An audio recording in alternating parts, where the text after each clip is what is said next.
Allahu Akbar, Allahu Akbar, Allahu Akbar, Allahu Akbar, Allahu Akbar, Allahu Akbar, Allahu Akbar, Allahu Akbar, Allahu Akbar, Allahu Akbar, Allahu Akbar. اعوذ باللہ من الشیطان الرجیم، بسم اللہ الرحمن الرحیم۔ میں اللہ تعالیٰ کی پناہ لیتا ہوں شیطان مردود کے شر سے بچنے کے لیے۔ شروع اللہ تعالیٰ کے نام سے جو بے انتہا مہربان اور رحم فرمانے والا ہے۔ حاضرین و ناظرین، السلام علیکم ورحمۃ اللہ وبرکاتہ۔ جو لوگ اس ورکشاپ میں حصہ لے رہے ہیں ہمارے محترم بھائی، ان کا، اور جو لوگ دنیا بھر میں پیس ٹی وی کے اس خصوصی پروگرام نور قرآن کو دیکھ رہے ہیں اور اس طریقے سے ہمارے ساتھ شرکت کر رہے ہیں، ان سب کا خیر مقدم ہے۔ اللہ تعالیٰ ہماری اس نشست کو، اس ایپیسوڈ کو ہمارے اور تمام شرکاء کے لیے قابل مبارکباد بنائے۔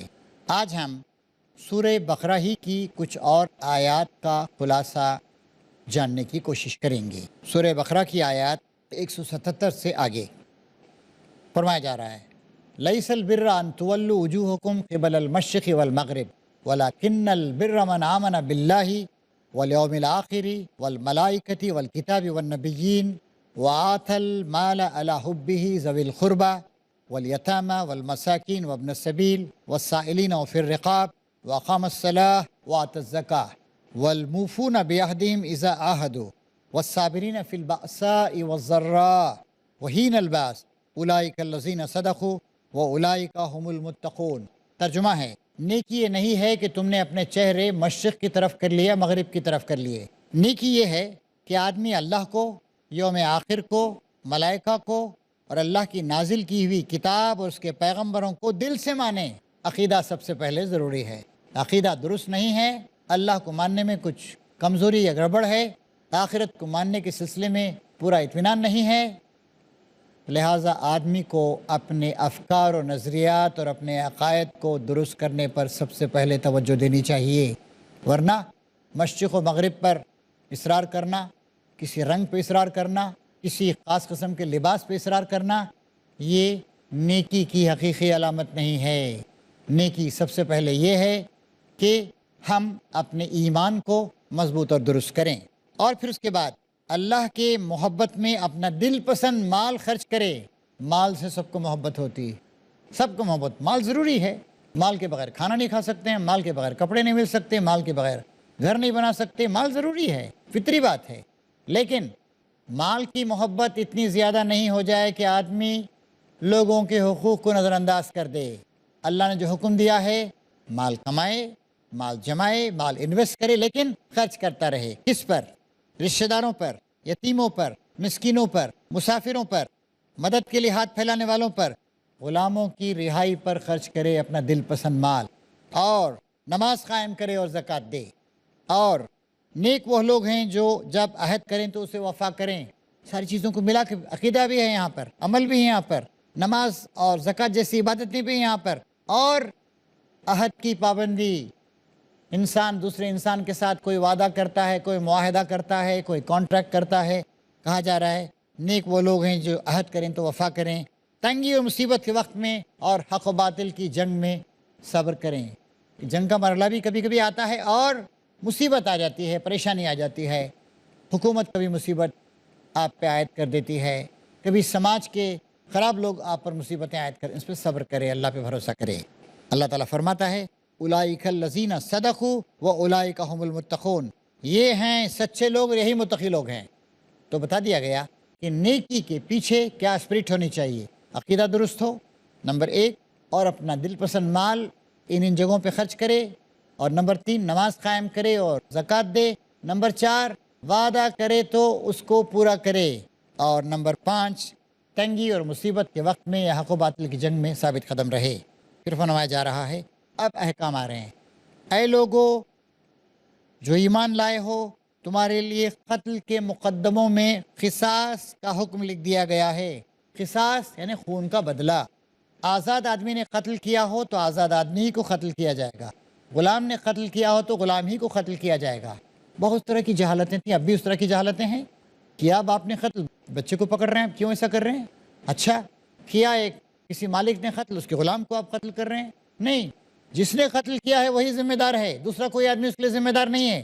ہاں قتل کرنے میں کسی آدمی نے اس کی مدد کی ہو تو ظاہر ہے کہ وہ بھی اس میں ماخوذ کیا جائے گا۔ غلام قاتل ہو تو غلام ہی قتل کیا جائے، عورت نے قتل کیا ہو تو عورت ہی کو قتل کیا جائے گا۔ شوہر نے قتل کیا، آپ بیوی سے بدلہ لے رہے ہیں؟ نہیں، یہ صحیح نہیں ہے۔ ہاں اگر کسی قاتل کے ساتھ اس کا بھائی کچھ نرمی کرنے کے لیے تیار ہو تو معروف طریقے کے مطابق خون بہا کا تصفیہ ہونا چاہیے۔ خون بہا کیا ہے؟ انگلش میں کہتے ہیں بلڈ منی، بہا کے معنی ہوتے ہیں قیمت، خون کی قیمت۔ حکومت کو اسلام میں معاف کرنے کا حق نہیں ہے، نہ گورنر کو حق ہے نہ پریزیڈنٹ کو حق ہے۔ ہاں جو وارث ہیں اس کے، ان کو حق ہے، وہ اگر نرمی کرنا چاہیں، ٹھیک ہے بھائی کچھ ہو گیا قتل، چلو اب کیا کریں گے، وغیرہ ہو گیا، ہم بھی بہت زیادہ پریشانیوں کا شکار ہیں، ٹھیک ہے تم خون بہا دے دو، بلڈ منی دے دو، اس کا جو معاوضہ ہے وہ دے دو، ہم تمہیں معاف کر دیتے ہیں، ایسا ہو سکتا ہے۔ تو خون بہا کا تصفیہ ہو سکتا ہے، اور قاتل کو لازم ہے کہ راستی کے ساتھ خون بہا ادا کرے، جس سے قتل کا جرم سرزد ہو گیا ہو وہ ٹھیک ادا کرے۔ یہ تمہارے رب کی طرف سے تخفیف، کمی ہے اور رحمت ہے۔ اس پر بھی جو زیادتی کرے اس کے لیے دردناک سزا ہے۔ اس پر بھی زیادتی کیا، خون بہا بھی لے لیا اور پھر بھی گڑبڑ کر رہے ہیں، یا خون بہا طے کر لیا لیکن خون بہا دے نہیں رہے ہیں، یہ سب زیادتیاں ہیں۔ عقل و خرد رکھنے والو، تمہارے لیے قصاص میں زندگی ہے، وَلَكُمْ فِي الْقَصَاصِ حَيَاتٌ يَا أُولِي الْأَلْبَابِ۔ آج دنیا میں ایک ٹرینڈ چل پڑا ہے، قاتل کے ساتھ نرمی برتی جائے، قاتل کو معاف کر دیا جائے، قتل کی سزا نہیں دی جائے، rarest of the rare case میں قاتل کو سزا دی جائے۔ اس سے کیا ہو رہا ہے؟ قتل و خون بڑھتا جا رہا ہے۔ اسلام اس کا قائل نہیں۔ اسلام یہ کہتا ہے کہ عقل مند لوگوں اس بات کو یاد رکھو، وَلَكُمْ فِي الْقِصَاصِ حَيَاتٌ يَا أُولِي الْأَلْبَابِ۔ اے عقل مند لوگوں، تمہاری زندگی کا، تمہاری زندگی کی حفاظت کا راز اس میں ہے کہ قتل کا بدلہ قاتل کو دیا جائے۔ ہاں البتہ اس کے وارث نرمی کرنا ایکسیپشن ہے وہ۔ اس کے بعد وراثت کے احکام آ رہے ہیں کہ تم پر فرض کیا گیا کہ جب تم میں سے کسی کی موت کا وقت آئے اور اپنے پیچھے مال چھوڑ رہا ہو تو والدین اور رشتہ داروں کے لیے معروف طریقے سے، معروف کے معنی صحیح طریقہ، مناسب طریقہ، پراپر طریقہ، جس کے بارے میں آدمی کہا کہ ہاں بھئی ٹھیک بات ہے، کچھ اس میں گڑبڑ نہیں معلوم ہوتی ہے، معروف طریقے سے وصیت کرے، یہ حق ہے متقی لوگوں پر۔ اب یہاں پر وراثت کے احکام بعد میں بھی آئے، یہ ابتدائی حکم تھا۔ بعد میں جو وراثت کے احکام آئے اس سے ایک بات ہم کو یہ معلوم ہوتی ہے کہ اللہ تعالیٰ نے ہر وارث کا حق مقرر کر دیا ہے۔ ماں باپ کو اتنا ملے گا، بیٹے بیٹی کو اتنا ملے گا، بیوی کو اتنا ملے گا، کچھ خاص حالتوں میں بھائی بہن کو ملے گا، وغیرہ وغیرہ۔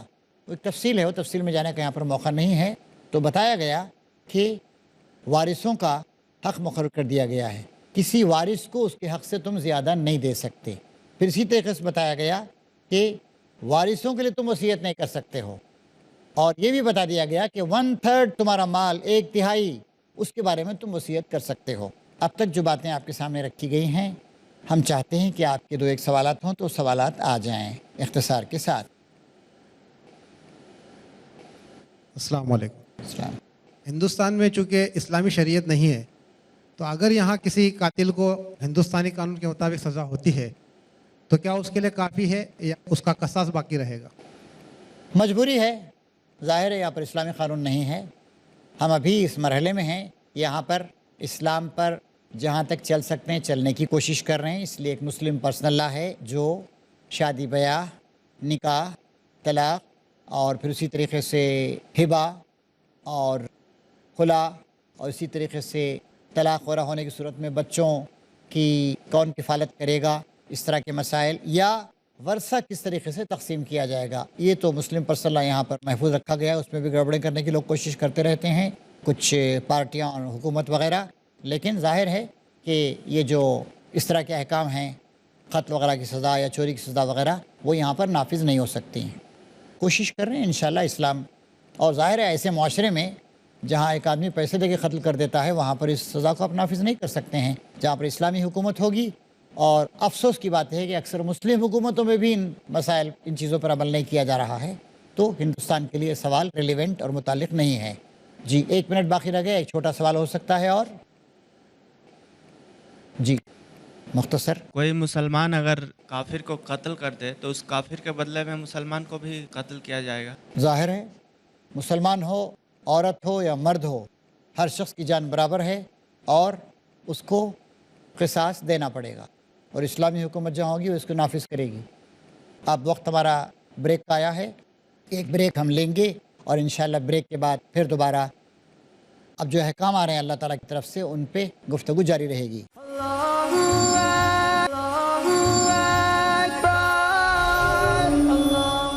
محترم ناظرین، بریک کے بعد دوبارہ آپ کا استقبال۔ امت مسلمہ منظم کی جا چکی ہے، قرآن مجید کی آیات مسلسل نازل ہو رہی ہیں، اور امت کو تفصیلی احکام دیے جا رہے ہیں۔ اگلا حکم ہے روزوں کے سلسلے میں۔ نبی کریم صلی اللہ علیہ وسلم کے مدینہ تشریف لے جانے کے بعد دوسرے سال 2 ہجری میں جنگ بدر سے پہلے روزوں کی فرضیت کا حکم نازل ہوا۔ فرمایا گیا یا ایھا الذین آمنوا کتب علیکم الصیام کما کتب علی الذین من قبلکم لعلکم تتقون۔ اے وہ لوگ جو ایمان لائے ہو، تم پر رمضان کے روزے فرض کر دیے گئے جیسے تم سے پہلے کی امتوں پہ فرض کیے گئے تھے، تاکہ تم متقی بن جاؤ۔ مزید فرمایا گیا چند مقررہ دنوں کے روزے ہیں، اگر تم میں سے کوئی بیمار ہو یا سفر پر ہو تو دوسرے دنوں میں اتنی ہی تعداد پوری کر لے۔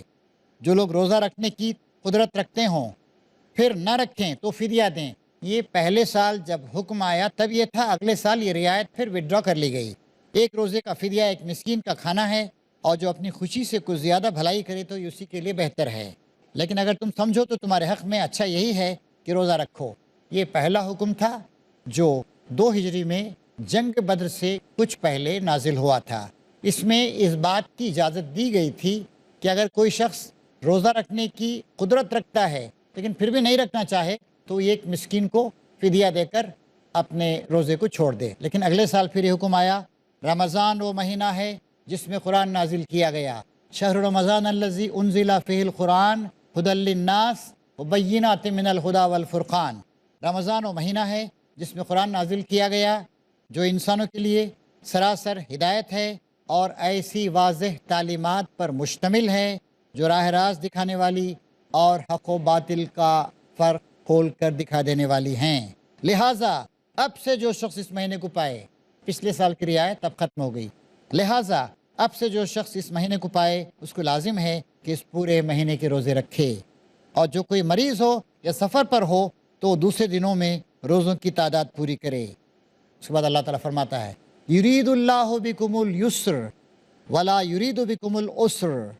اللہ تعالیٰ تمہارے لیے آسانی چاہتا ہے، مشکل نہیں چاہتا ہے۔ یہ شریعت کا ایک بنیادی اصول، اللہ تعالیٰ لوگوں کو مصیبت میں ڈالنا نہیں چاہتا ہے۔ اللہ تعالیٰ نے اس دین کو بہت آسان رکھا ہے۔ فرمایا نبی کریم صلی اللہ علیہ وسلم نے الدین یسر، دین آسان ہے۔ فرمایا آپ نے کہ جب بھی میرے سامنے کوئی مشکل اور کوئی آسان راستہ آیا تو میں نے آسان راستے کو قبول کر لیا۔ یہ بھی فرمایا آپ نے کہ اللہ تعالیٰ نرمی پہ جو کچھ دیتا ہے وہ سختی پہ نہیں دیتا ہے۔ تو دین کو خواہ مخواہ ہم بال کی کھال نکال کر مشکل بنانے کی کوشش کریں، ایسا نہیں ہونا چاہیے۔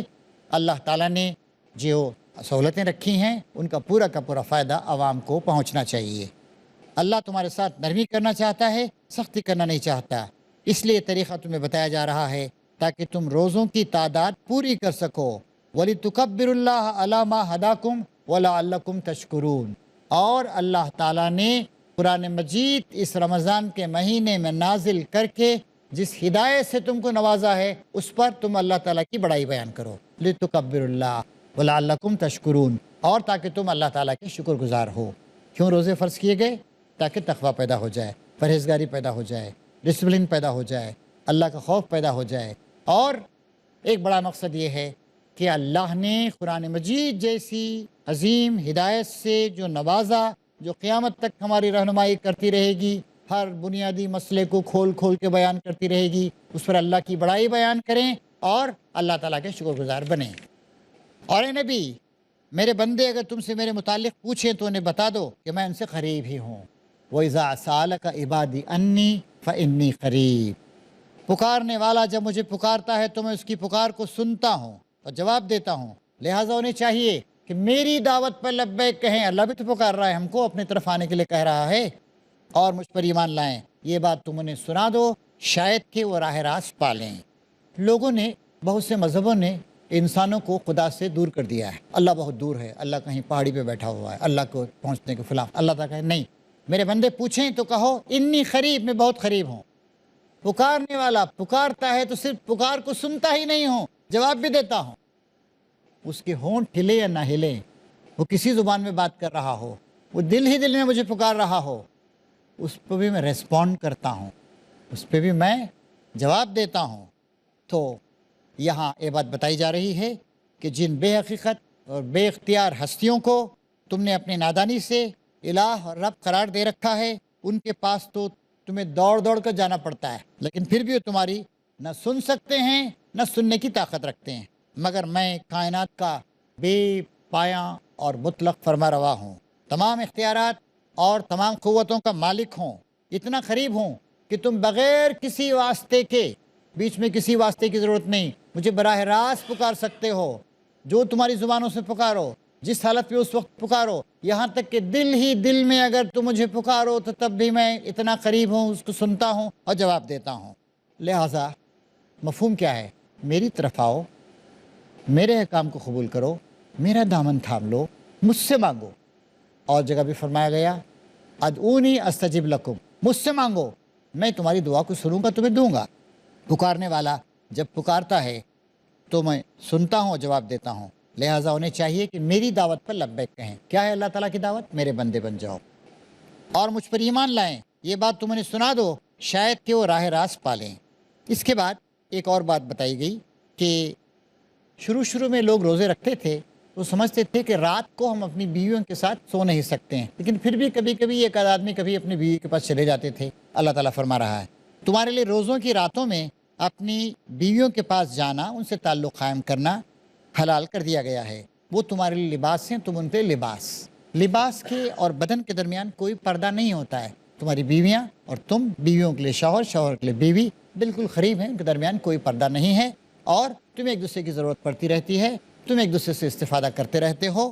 اللہ کو معلوم ہو گیا کہ تم لوگ چپ کے اپنے آپ سے خیانت کر رہے تھے، انہیں سمجھ رہے تھے کہ بھئی شاید یہ جائز نہیں، پھر بھی کچھ لوگ چلے جاتے تھے، رات کے وقت بیویوں کے ساتھ سوتے تھے، مگر اس نے تمہارا قصور معاف کر دیا اور تم سے درگزر فرمایا۔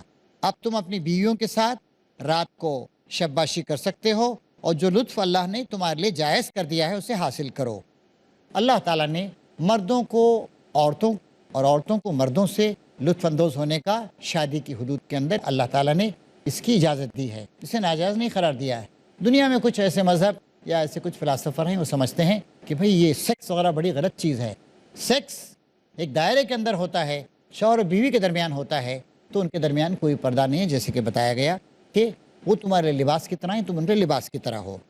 نیز راتوں کو کھاؤ پیو یہاں تک کہ تم کو سیاہی شب کی دھاری سے سفید صبح کی دھاری نمایاں نظر آ جائے۔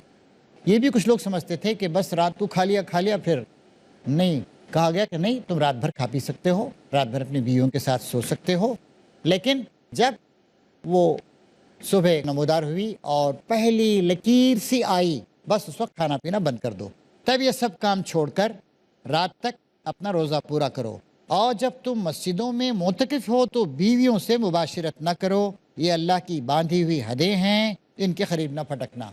اب ایک آدمی خاص کر رمضان میں آخری عشرے میں 10 دن اعتکاف کرتا ہے، معتکف ہو، اس وقت تم اپنی بیویوں سے جنسی تعلق قائم نہیں کر سکتے ہو۔ اس طرح اللہ اپنے احکام لوگوں کے لیے بصراحت تفصیل کے ساتھ بیان کرتا ہے، امید ہے کہ وہ غلط رویے سے بچیں گے۔ ایک اور دوسرا حکم مال کے سلسلے میں، تم لوگ نہ تو آپس میں ایک دوسرے کے مال ناروا اور غلط طریقے سے کھاؤ، اور نہ حاکموں کے آگے ان کو اس غرض کے لیے پیش کرو کہ وہ تمہیں دوسروں کے مال کا کوئی حصہ قصداً ظالمانہ طریقے سے کھانے کا موقع مل جائے۔ لین دین بالکل صاف واضح ٹرانسپیرنٹ ہونا چاہیے، جائز طریقے سے ہونا چاہیے، معروف طریقے سے ہونا چاہیے۔ ایک دوسرے کا مال ناجائز طریقے سے جو لوگ کھاتے ہیں وہ حرام ہے۔ جس چیز کو اللہ نے قرآن مجید میں منع کر دیا وہ حرام، جس چیز کو نبی کریم صلی اللہ علیہ وسلم نے واضح طریقے سے حرام کہہ دیا وہ حرام۔ پھر دوسری بات کہی گئی، معاملات کو حکام کے پاس مال کو نہ لے جاؤ۔ کیا مطلب؟ رشوتیں مت دو۔ آدمی رشوت کس لیے دیتا ہے؟ اپنے حق سے زیادہ لینے کے لیے، دوسرے کا حق کم کرنے کے لیے، گڑبڑ کرنے کے لیے۔ اور اس کا ایک مفہوم یہ بھی ہے کہ کوئی ایک ایسا معاملہ ہے جیسے کسی شخص کا مال ہے، آپ کو معلوم ہے کہ اسی کا مال، لیکن اس کے پاس اس کا پورا ثبوت نہیں ہے۔ تم حاکم کے پاس جا کر یا عدالت کے پاس جا کر، چونکہ اس بیچارے کے پاس ثبوت نہیں ہے لیکن تم کو معلوم ہے کہ اس کا مال ہے، تم حاکم کے پاس جا کر غلط فیصلہ کرا کے تم اس کو ناجائز طریقے سے کھانے کی کوشش نہ کرو۔ چنانچہ نبی کریم صلی اللہ علیہ وسلم نے فرمایا کہ اگر کوئی شخص غلط دلائل، غلط ثبوت لے کر آئے اور میں اس کی بنیاد پر کوئی غلط فیصلہ کر دوں اور تمہیں وہ چیز دے دوں جو تمہاری نہیں ہے، تو میں گویا تم کو جہنم کے ٹکڑوں میں سے ایک ٹکڑا دے رہا ہوں۔ تو اس طریقے سے یہ بھی حکم دیا گیا۔ اور پھر اس کے بعد ایک اور حکم دیا گیا کہ لوگ چاند کی گھٹتی بڑھتی صورتوں کے بارے میں پوچھتے ہیں۔ بتایا گیا کہ تاریخوں کی تعین اور حج کی علامتیں ہیں۔ ایک اور وہ لوگ طریقہ اختیار کرتے تھے کہ جب وہ لوگ حج میں ہوتے تھے تو حج کے زمانے میں ظاہر ہے ان کے مکانات مکے میں ہی تھے، تو مکان میں آنا ہوتا تو دروازے سے آنے کے بجائے وہ کود کر آتے تھے یا کھڑکی بنا کر اس کے اندر سے داخل ہو کے آتے تھے۔ اللہ تعالیٰ کہہ رہا ہے کہ یہ تمہاری رسم بازی ہے، یہ کوئی نیکی کا کام نہیں ہے کہ تم اپنے گھروں میں پیچھے کی طرف سے داخل ہوتے ہو۔ نیکی تو اصل میں یہ ہے کہ آدمی اللہ کی ناراضی سے بچے۔ خواہ انہوں نے حکم بنا لیا تھا کہ ہم حج میں ہیں اور حرم شریف کے قریب ہی ہمارا مکان ہے، لیکن ذرا کچھ گڑبڑ معاملہ معلوم ہوتا ہے، دیوار کود کر آ رہے ہیں، یہ بہانے ہیں، ہیلے ہیں، اور اللہ تعالیٰ کے پاس بہانے اور ہیلے نہیں چلتے ہیں۔ آنا ہے تو ٹھیک سیدھے طریقے سے آؤ، لہٰذا تم اپنے گھروں میں دروازے ہی سے آیا کرو، البتہ اللہ سے ڈرتے رہو، شاید کہ تمہیں فلاح نصیب ہو۔ تو لوگ اس طرح کی جو مختلف ترکیبیں اختیار کرتے ہیں یا بہانے بناتے ہیں یا اپنے طور پر جائز یا ناجائز سمجھ لیتے ہیں، اللہ تعالیٰ کے پاس کی کوئی حقیقت نہیں ہے۔ جیسے اس چیز کو اللہ تعالیٰ نے خیانت قرار دیا، حالانکہ اللہ تعالیٰ کی شریعت میں یہ بات جائز ہے، ایک آدمی رمضان کے زمانے میں اپنی بیوی کے ساتھ سوئے، اس سے جنسی تعلق قائم کرے، لیکن لوگ اسے غلط سمجھ کے بھی کچھ لوگ کر لیتے تھے، کہا کہ یہ خیانت ہے، ایسا نہیں ہونا چاہیے۔ تو اس طریقے سے اللہ تعالیٰ اپنی باتوں کو واضح کر رہا ہے۔ یہاں پر ہمارا وقت ختم ہو رہا ہے، شاید ایک آدھ سوال آپ حضرات کر سکتے ہیں، یہ آپ کیجیے۔ اللہ تعالیٰ قرآن میں فرماتا ہے کہ میں بندے کے بہت قریب ہوں اور پکارنے والے کی پکار سنتا ہوں اور جواب دیتا ہوں، لیکن ایک بہت بڑا طبقہ جو ہے وسیلے کے متعلق کہتا ہے کہ وسیلہ سے تھرو ہی جانا چاہیے۔ وقت کم ہے، آپ کا سوال واضح ہو گیا۔ جب اللہ تعالیٰ یہ کہتا ہے کہ تم براہ راست مجھ سے مانگو، میں تمہارے ساتھ ہوں، میں تمہاری باتوں کو سن رہا ہوں، میں تمہارے حال کو دیکھ رہا ہوں، میری معلومات میں کوئی کمی نہیں ہے، کسی سفارش کی مجھے ضرورت نہیں ہے، تو کیوں خام و خام سفارش کرانے کی کوشش کریں؟ یہ تو اللہ تعالیٰ کے جناب میں ایک طرح کی گستاخی ہے۔ کہتا ہے میں قریب ہوں، مجھے پکارو، میں سنتا ہوں، میں دوں گا، ساری کائنات کو دے رہا ہوں۔ تو یہ غیر ضروری چیز ہے، اس سے بچنا چاہیے۔ تو حاضرین، افسوس کے وقت ختم ہو رہا ہے۔ بڑی خوشی کی بات ہے کہ ہمارے تمام شرکاء اس ڈیبیٹ اور ڈسکشن میں دلچسپی لے رہے ہیں، لیکن ہمیں وقت کا بھی لحاظ رکھنا ہے، اور سارے ناظرین پوری دنیا میں اسے دیکھ رہے ہیں، اور ہم وقت پر ہی اس کو ختم کریں گے۔ اللہ تبارک و تعالیٰ سے دعا ہے کہ جو احکام امت مسلمہ کے لیے مسلسل اللہ کی طرف سے آ رہے ہیں، ان سب کو سمجھنے، ان پر عمل کرنے کی ہم کو توفیق عطا فرمائے۔ وآخر دعوانا ان الحمد للہ رب العالمین۔ اللہ اکبر، اللہ اکبر، اللہ اکبر، اللہ اکبر، اللہ اکبر، اللہ اکبر، اللہ اکبر، اللہ اکبر، اللہ اکبر، اللہ اکبر، اللہ